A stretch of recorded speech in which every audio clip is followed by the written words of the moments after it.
All right. Good evening, everyone. Welcome back. I hope you all had a nice holiday weekend. We're going to start back with an interesting session, I think, on categorical data analysis with an example that I dug up a while ago. That's not exactly a holiday-themed example, but one that makes the lecture on chi-squared tests and categorical data analysis more interesting. So we're going to today cover the Pearson chi-squared test and analysis of contingency tables, or row by column tables. They're annotated here. Define and calculate relative risk and odds ratios, and I'll just mention a few alternatives to the chi-squared test for two categorical data variables. This is all from chapter 6 of your textbook.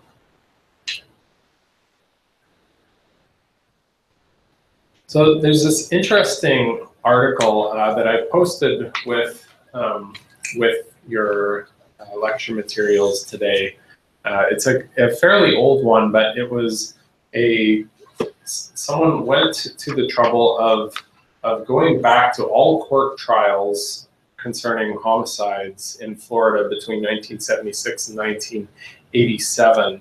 And for every one of them, they classified the race of the defendant and the race of the victim as black or white, and then recorded the outcome of each of those trials. These were all guilty. These were only defendants who were found to be guilty, and their punishments were recorded as the death penalty, which is in force in Florida, or imprisonment. And so they did with this with the question of, does there exist evidence of discrimination in death penalty verdicts? Or put in statistical language, is the death penalty verdict independent of the race of the defendant? So this was the article which you have. I had to get this through interlibrary loan because it's old, it's not available online. It's called Choosing Those Who Will Die, Race and the Death Penalty in Florida, in the Florida Law Review. So we'll get to that later. I'm going to start out just with some background on the methods that we'll cover today. We're going to be testing two variables for a null hypothesis of independence and an alternative hypothesis of dependence or non-independence. So as always with statistical tests, we will start by assuming that the null hypothesis is true. In this case, that the race of the defendant is independent of whether they were given the death penalty verdict. And I'm writing these out here. The null hypothesis that death penalty verdict and race of the defendant are independent, with an alternative hypothesis that the death penalty verdict and race are not independent. Or another way to put these as formula is the null hypothesis is that the probability of death penalty verdict for white defendants is equal to the probability of a death penalty verdict for black defendants, with the alternative hypothesis that they are not equal. Which reminds me that after grading the exams, one of the areas that surprised me actually was how many people had trouble writing down null and alternative hypotheses. So take a look carefully at these. The key points that came up over and over is that your null hypothesis is about the population, it's not about the sample. That was the most common error that I saw, writing down that using terminology here that explicitly referred to sample means or sample probabilities. Yes? I saw that the tests were graded, but I couldn't like actually see the results. Like, oh, really? Yeah, I don't know what to do with something. Okay, at the break, I'll fiddle around with it and hopefully make it so you can see it. I intended for you to be able to see the results. Yes. I didn't get how independent means that they are equal.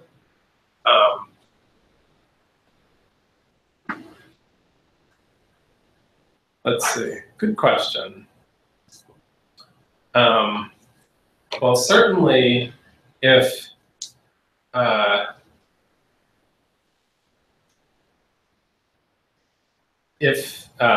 there is no relationship between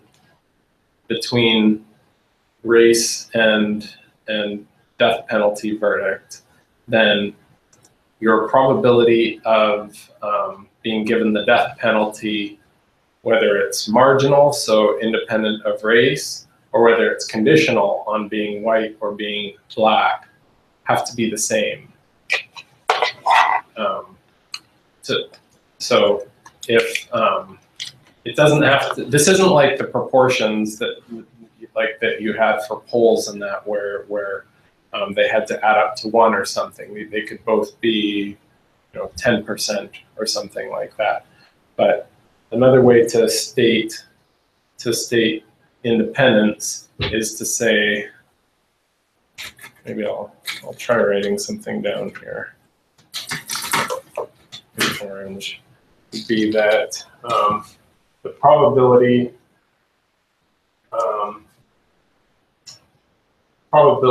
and I'll put race equals all would be equal to the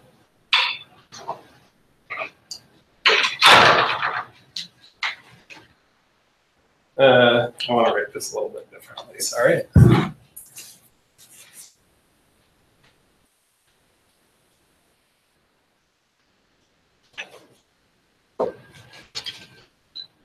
So let's say the probability of death penalty overall, so that would be the marginal probability, so independently of race, be equal to the probability of death conditional on race equals white, or equal to probability of race equals black. So that is a statement of independence, saying that that the probability of death dependent on race is the same as the overall probability. That's another way of saying that there is no dependence of the probability of the outcome conditional on this variable race. So that says at least that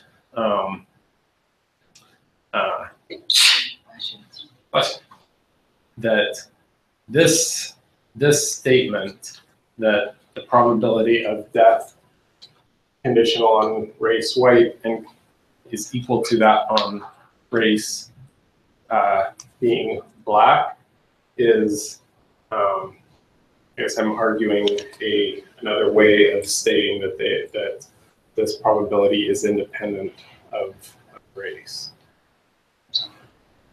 I guess I'm almost stating that as a definition, as meaning that this, in probability notation, this is what independence of this outcome on the variable race means. That you get the same probability regardless of this conditioning variable. Any other questions?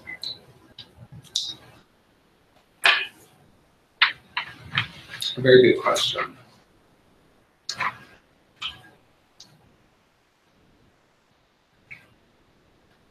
So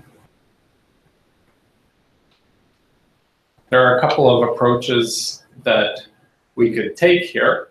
The first one being what you have done already, that would require making the normal approximation to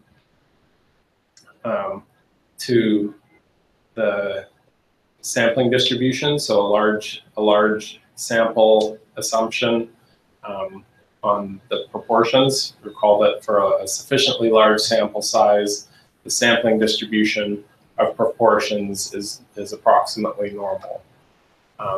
And based on that, you could perform a two-sample z-test, essentially testing this equality, or construct a confidence interval on the difference in the two proportions using methods that you have learned already. A second method, which is equivalent in the results, is this contingency or frequency table approach. Although the chi-squared test is only one test of several that you could do, so it is a more general approach than this proportions approach. It's more general for a couple of reasons. One is that this proportions approach would only be valid for a 2x2 table where you can actually calculate two proportions. What we're going to learn today will work for any size of contingency tables, not just 2x2s. The essence of this frequency table approach is to ask what are the counts that we would expect to see in the cells of the contingency table that we construct, and then we define a test statistic that increases for larger deviations from this expected counts for the frequency table. And like with the other tests we've done, if that test statistic deviates by a large enough value from what we expect for its distribution under the true null hypothesis, then we have grounds to reject that null hypothesis. So the details of how you can calculate this test statistic are a little different, and the table of values that you use is different, but the basic idea is the same as all of the hypothesis tests you've done so far this year.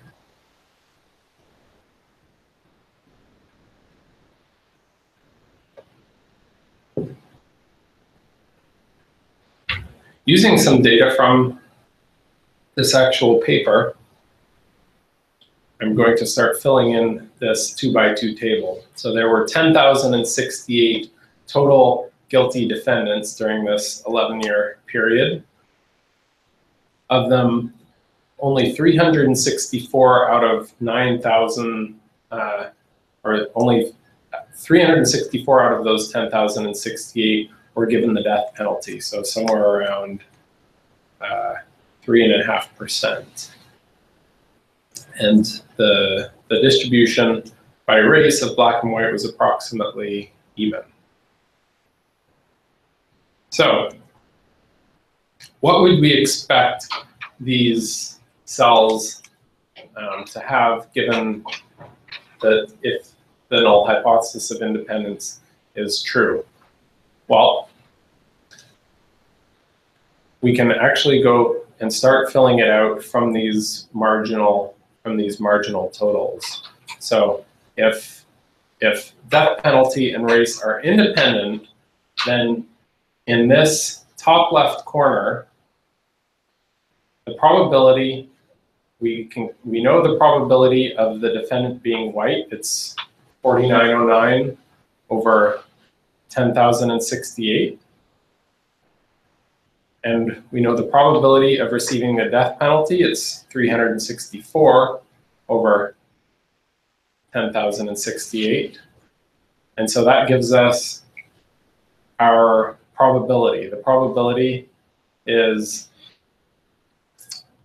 the product of those two things. Remember back to our very early class on probability, that for independent events, the probability of two independent events is simply the product of the two probabilities, which I am writing out here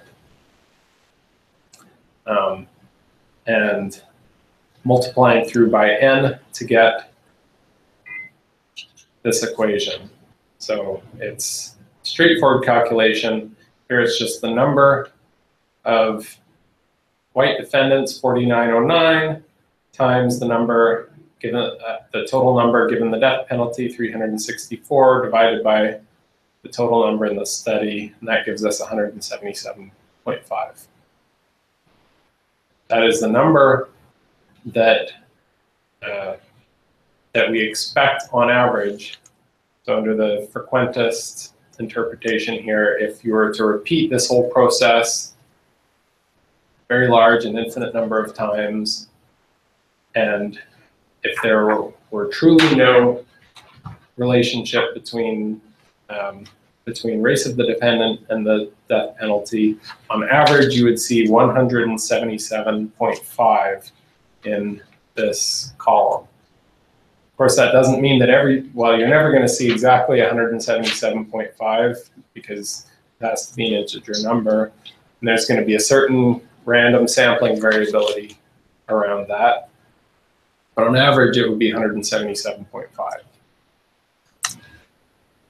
So we could go and continue filling in the rest of this in the same way, or you could even do it more simply now just by, for this upper right, just go 4909 minus 177.5, and that allows us to fill in there. And we can fill in the rest of this table of our expected number of counts if the null hypothesis is true.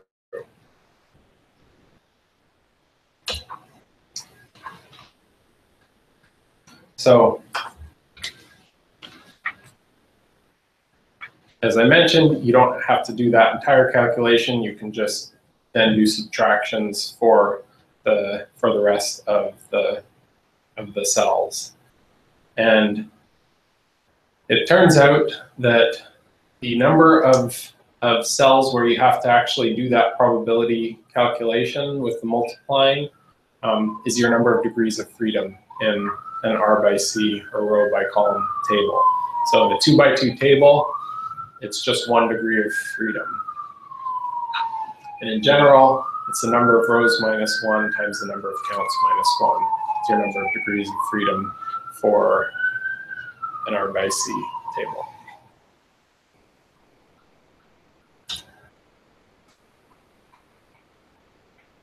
So continuing to fill that in, we get, here's our completed R by C table under the assumption of independence of the rows and columns.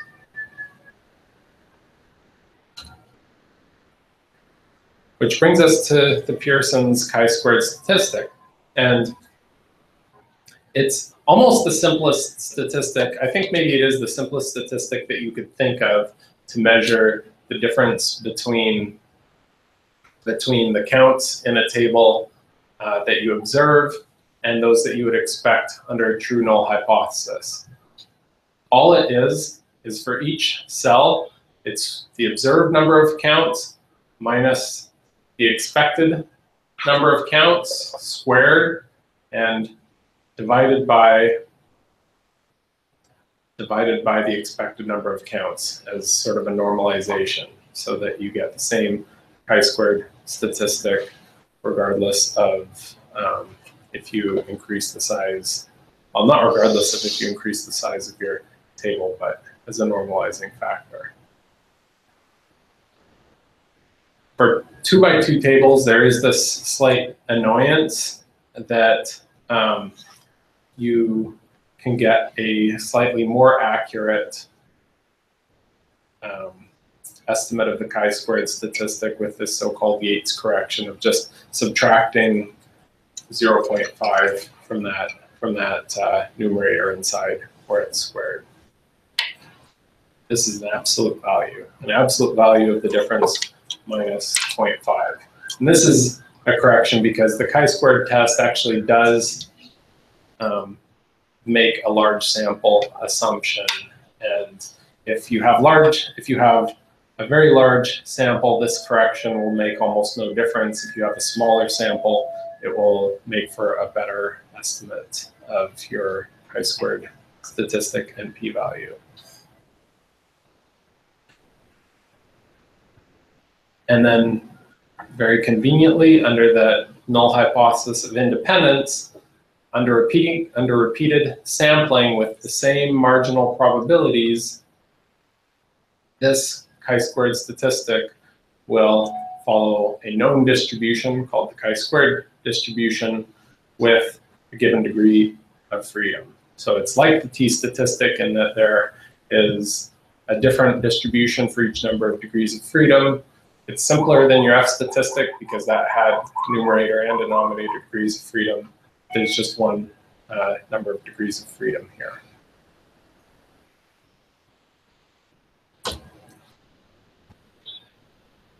Here's the table in the back of your book. And so you'll see something familiar from the t-test, this different set of values for each number of degrees of freedom.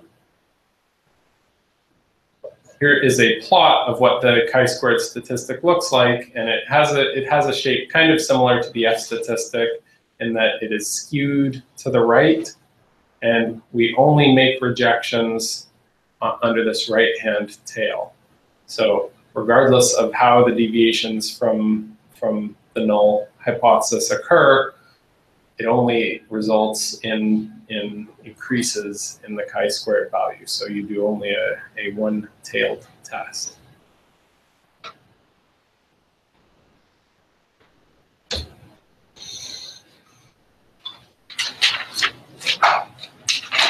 So the Pearson chi-squared statistic has the basic properties of every other test statistic that we have used, in that if the null hypothesis is true, it tends to have a smaller value. In this case, because the observed counts and the expected net counts are not too different. Whereas if they're the larger the deviation from a true null hypothesis, the larger value the test statistic will have. So, like other tests, this is just going to involve calculating our value of chi-squared and then rejecting the null hypothesis if our value of chi-squared exceeds the critical value for the alpha that we've chosen. So, like the f-test, the alternative is inherently two-sided or multiple-sided. It doesn't matter which way the deviation from the null occurs, but we look only under the right-hand tail like with the f-test.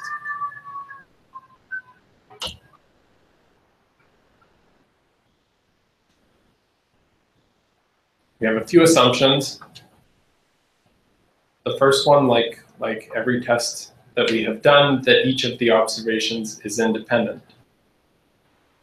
And also, like every test that we've done, that our sample is representative of the population. So we're assuming a statistically random sample. We are making a large sample size assumption, just like when you did a test of two proportions, that it's large enough for the central limit theorem to kick in and to have an approximately normal distribution of proportions. So here's a rule of thumb for an R by C table, that no cell should have fewer than one expected count, and no more than a fifth of the cells should have fewer than 5 expected counts. Now, for small samples, the alternative is an exact binomial test using the binomial distribution that you've learned. Another simple alternative, if you are using R, I don't believe this is available to you in SPSS, but is to use a permutation test to estimate the p-value. In practice, unless you have some really extreme expected values like this, the chi-squared test works pretty well, even for small samples.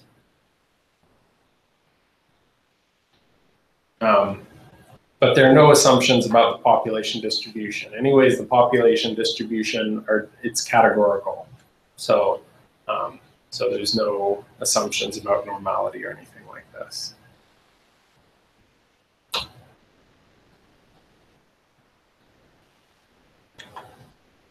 So going ahead and doing this chi-squared test, showing some output here from Excel.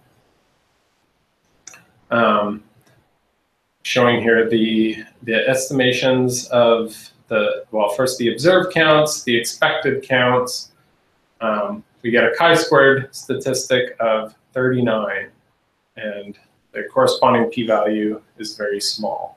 If we were to go back to this test here, under 1 degree of freedom, going over to an upper tail area alpha of 0.05, the critical value of chi-squared is 3.8.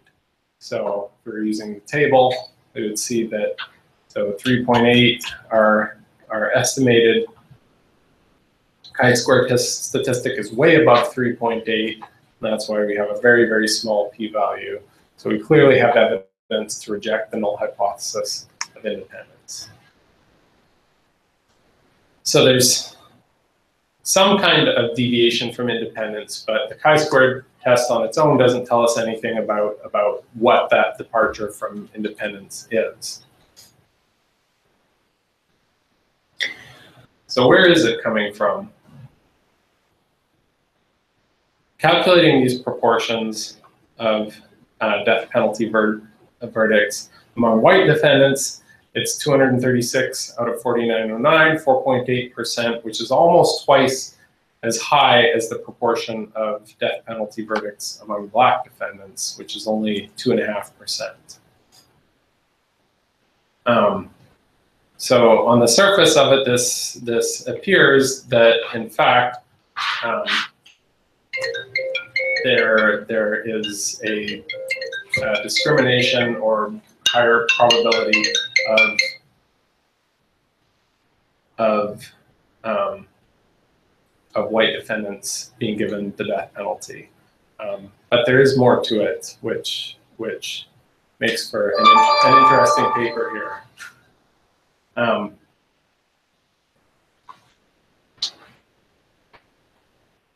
So I showed on the previous page, and I'm going to get to what the more to it is. This calculation of 4.8% and 2.5% shows, a different probability of receiving the death penalty. Well, that ratio of the two actually has a name. It's the risk ratio. Risk is another word for probability in a binary outcome where you refer to one of the two outcomes as an event. So in this case, the ratio of those two probabilities or risks is 1.94. That's the risk ratio.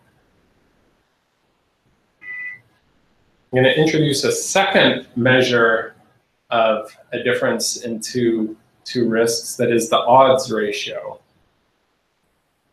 Now, risk ratio is really, I think, the more intuitive of these two measures. Odds is something that is maybe intuitive to gamblers or something, but it's a little bit of a less obvious choice for most public health reasons, although it still gets used a lot. Odds, whereas risk is just the probability, odds is probability over 1 minus probability. So if you're thinking of like the roll of a dice, your probability of rolling a 6 is 1/6. Your odds of rolling a 6 is 1 over 1 minus, or 1/6 over 1 minus 1/6, so it's 1 in 5 is the odds of rolling a 6. Now, going through it and calculating this, I get a a value for the odds ratio of 1.98. So it's not too different. Can you tell me when odds ratio and risk ratio are going to be essentially the same and when they're going to be quite different? When the sample size is small. Sorry? When the sample size is small. When the sample size is small? Not quite. It's not sample size. It is when something is small. It's when this probability is small. Because if you have a small probability, then 1 minus p on this denominator is pretty close to 1. So if you're talking about a probability of 1 in a million, then they're the same. If you're talking about a probability of 50%, then they're quite different. And which is going to be higher for high probability events? Risk ratio or odds ratio? What's that? Good. The answer's right here on the slide. So I'm glad someone pointed it out. Yes, odds ratio is always higher than the risk ratio. So you'll need to be aware of both of these as you go forward. Both relative risk and odds ratio are important, and you will see them both reported as you go on whatever you're doing in public health.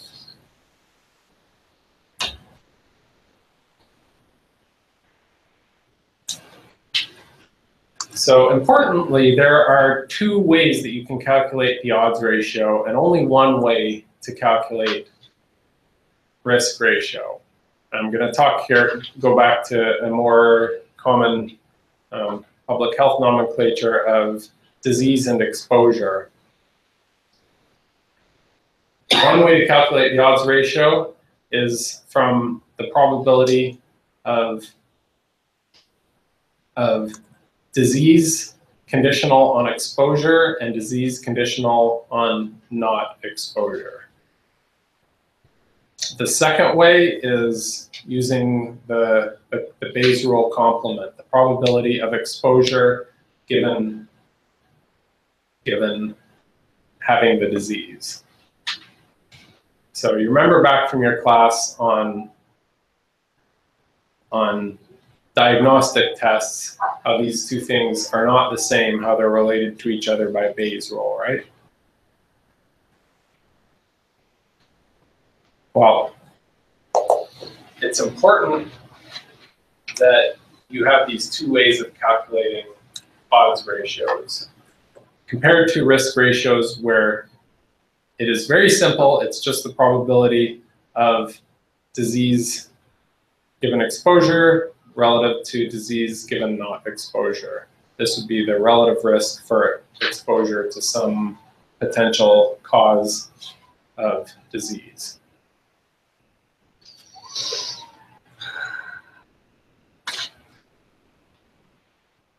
So, of course, they're both defined only for 2x2 tables. As soon as you have a 3x2 or a 3x3, then neither of these things really make sense.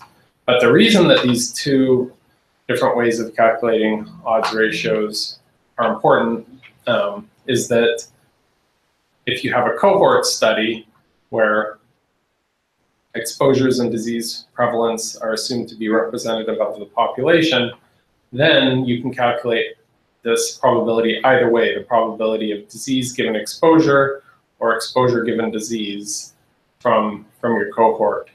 But if you have a case control study, you cannot calculate this probability of disease given exposure from your data unless you have some additional information that you can use to plug into Bayes rule. So in a case control study, you've picked people to study based on whether or not they have the disease. So then why can't you calculate this probability of having the disease given exposure when you pick people based on whether they have the disease. Taking out one of the, taking out disease or not disease, and taking out all the people who don't have disease. Yeah, yeah, I think that the way I would put it is that you are not you're not selecting randomly whether people have the disease or not. You're not selecting them based to be representative of the population. You're selecting with a fixed probability of having the disease. So in an even case control study, you would pick 50% of your participants who have the disease and 50% who do not. So you have a fixed probability of disease of 50%. So this probability of disease has no relationship to the population. The only way you could calculate a risk ratio is if you can, based on a known prevalence in the population and using Bayes' rule, calculate this probability of exposure given the disease. So it is possible to convert between odds ratio and relative risk if you know the prevalence in the population, or if it's a case control study where your probability of the disease of being a case is representative of the population.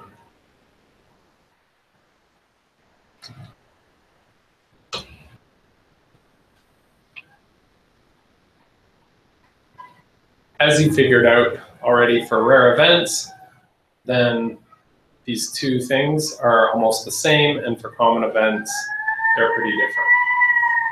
So why in statistics do we usually use the odds ratio?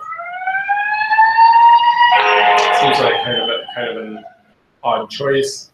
It really comes down to mathematical convenience, because it turns out that logistic regression on the log odds is a convenient thing to do, and you're modeling directly the odds ratio. And for that reason, we end up using odds ratio a lot, and then converting to risk ratio where possible. It's not a requirement that you calculate odds ratio. You can do a binary regression without the logit transform. It can be done, but typically you will do logistic regression, you will report odds ratios, and then potentially convert those to risk ratios.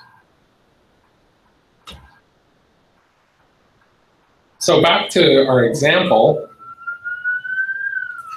we saw that looking at the distribution of death penalty verdicts by the defendant's race, white defendants had almost a twice as high a risk of receiving the death penalty, but we could look at it the other way by the victim's race.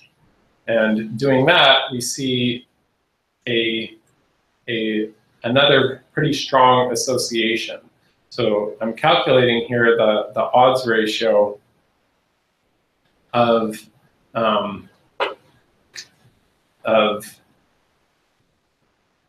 death penalty for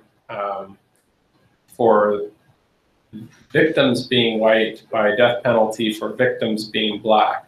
And there is a very small odds ratio here. So this is saying that for white victims, there is a much, let's see, am I getting this right?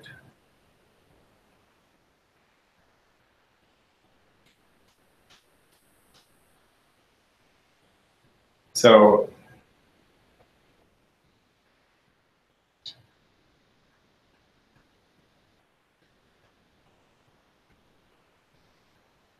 for death penalty,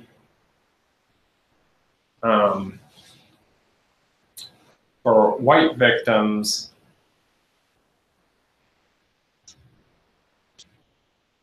it is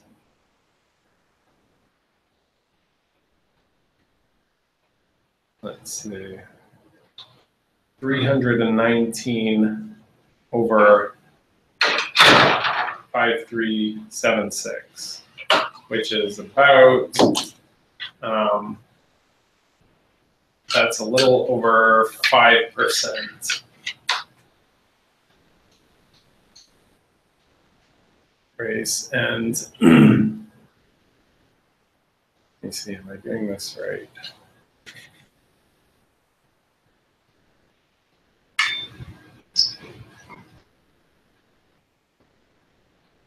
Let me just peek at the next page here. Oh, sorry. So this is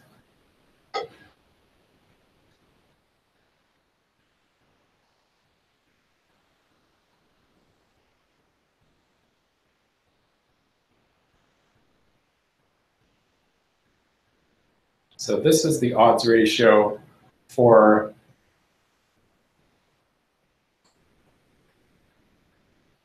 receiving the death penalty. This is just the odds of receiving the death penalty for where the victim was white divided by the odds where the victim was black, and we're having a small odds ratio, implying that the odds of receiving the death penalty if the victim is black is higher than if the victim is white. And then I'm repeating it here for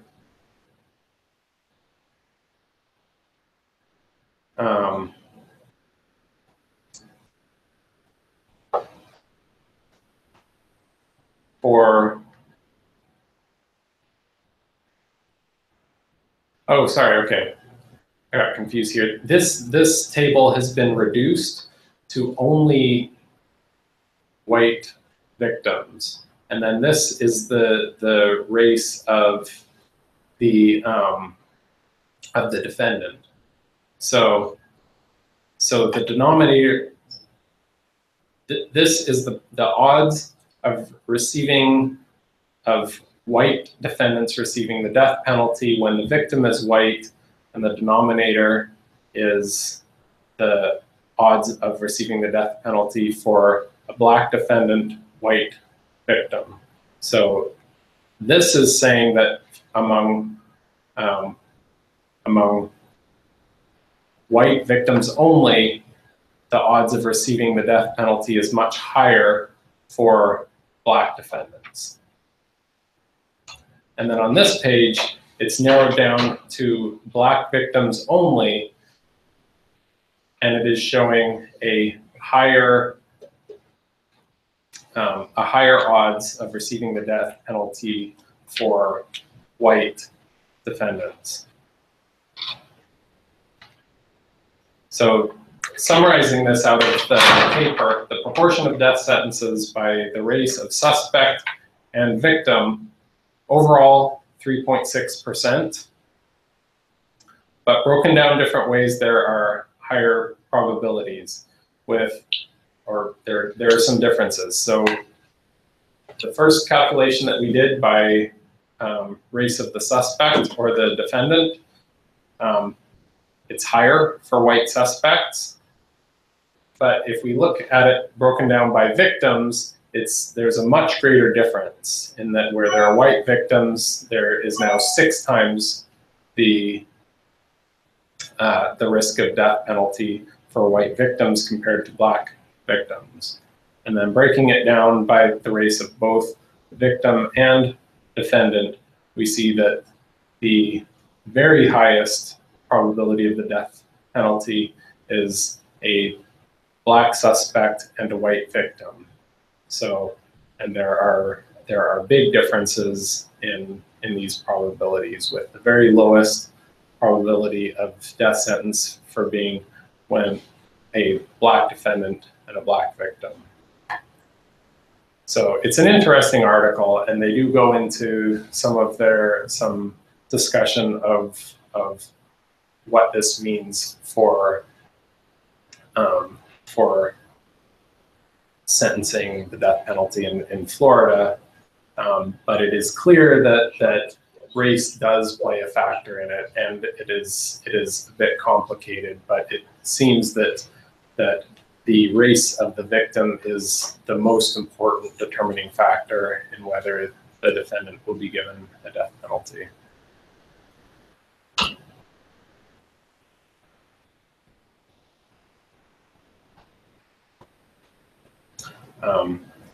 So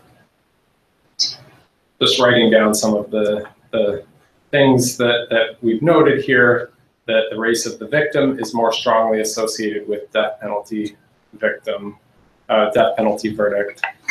And one other thing, that the reason why you have these apparent discrepancies is that most commonly, so 95% of white suspects were indicted for killing other whites, and 86% of black suspects were indicted for killing blacks. And so this is part of why you end up with an apparently higher probability of death penalty for white suspects than for black suspects, in that even if the stronger factor is the race of the victim, that impacts the probability for the suspects as well. Of course, we cannot make causal conclusions from these data. It's an observational study. All we can do is point out that clearly the hypothesis of independence is violated, and then go back to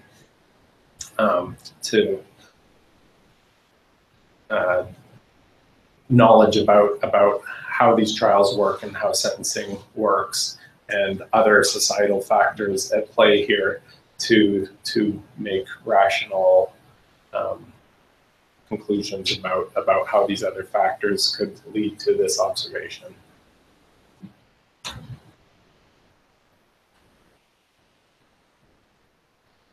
Just as a note, this is an example of an interaction, and it's also potentially an example of the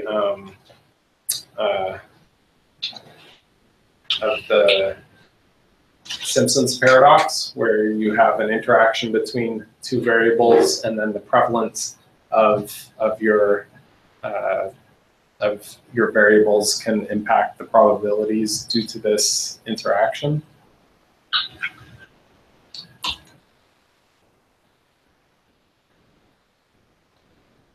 Some related tests.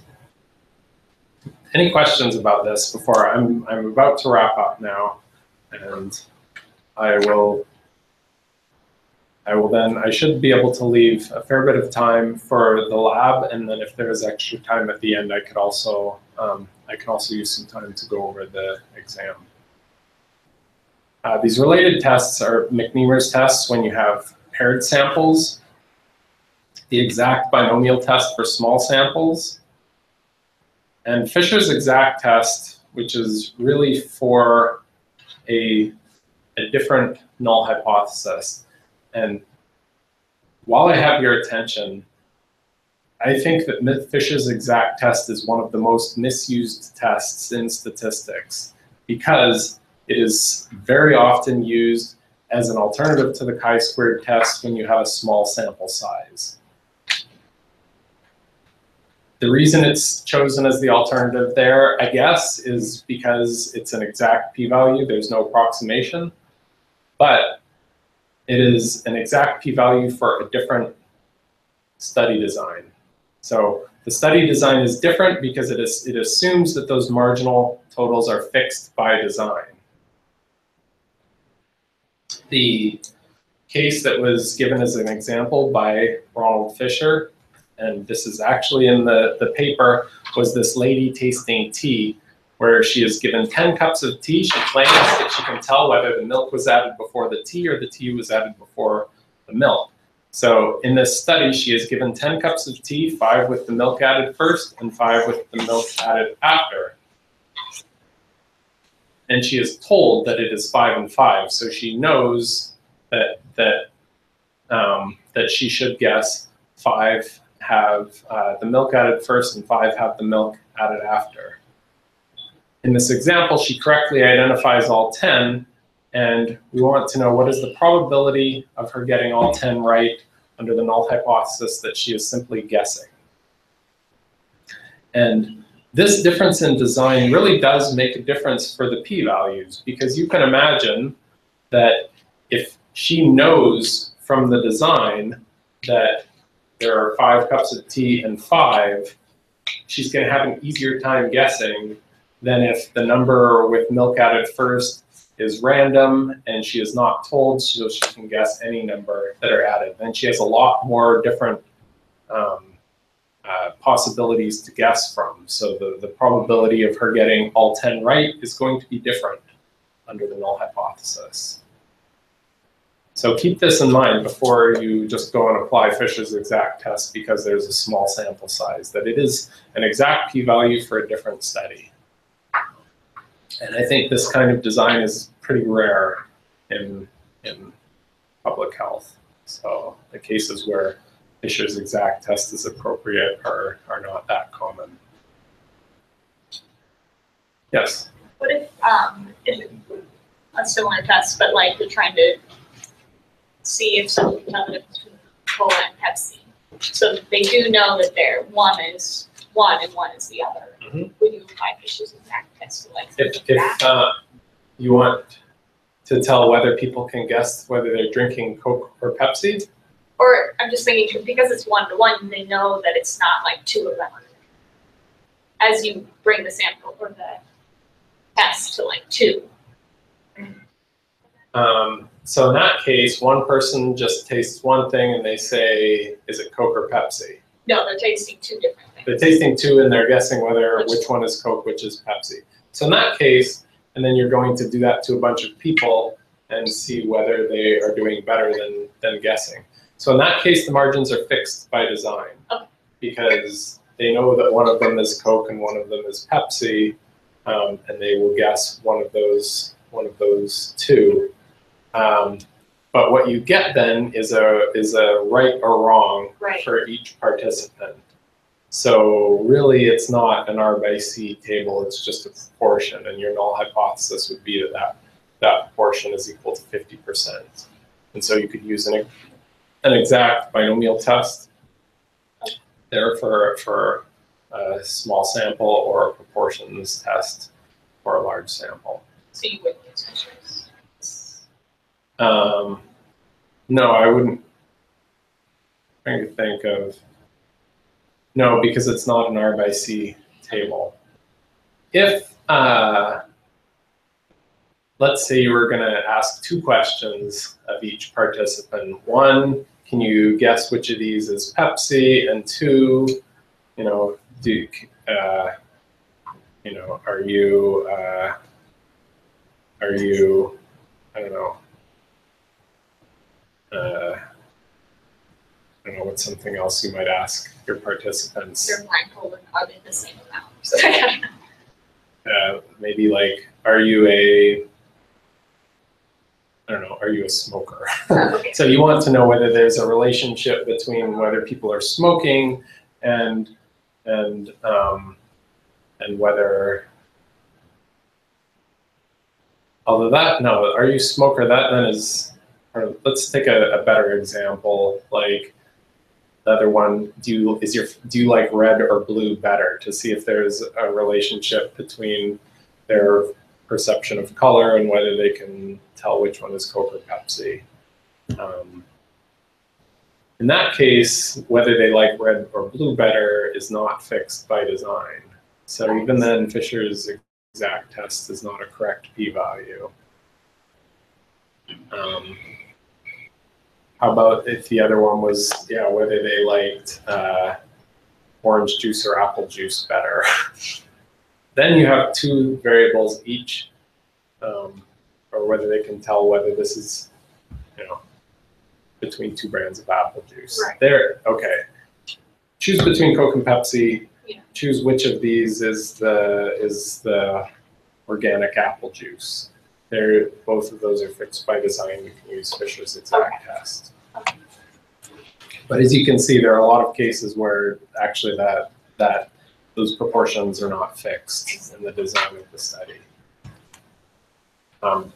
Because in fact, this probability, if you go through the calculation of a p-value for Fish's exact test, all it is just counting up the number of different guesses they could make. So in this example of the 10 cups of tea, 5 of each, I think it is, there's 72 possible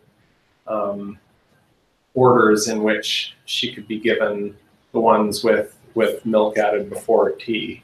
And so, and only one of them is the correct order for her to guess those. And so the p-value is 1 out of 72.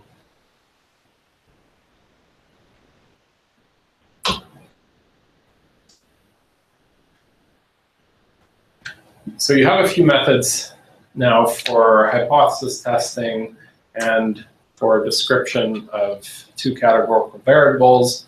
You have, something about Fish's exact test, McNemar's test, and the Chisquared test. For all of these, the null hypothesis is independence between 2 variables.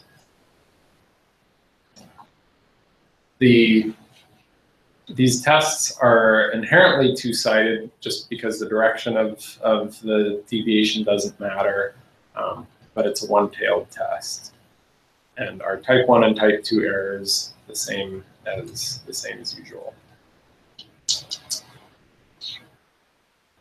So how are we for time? We have 6 o'clock. Okay, so why don't you take a 5 or 10 minute break, and I'll let Tony get set up.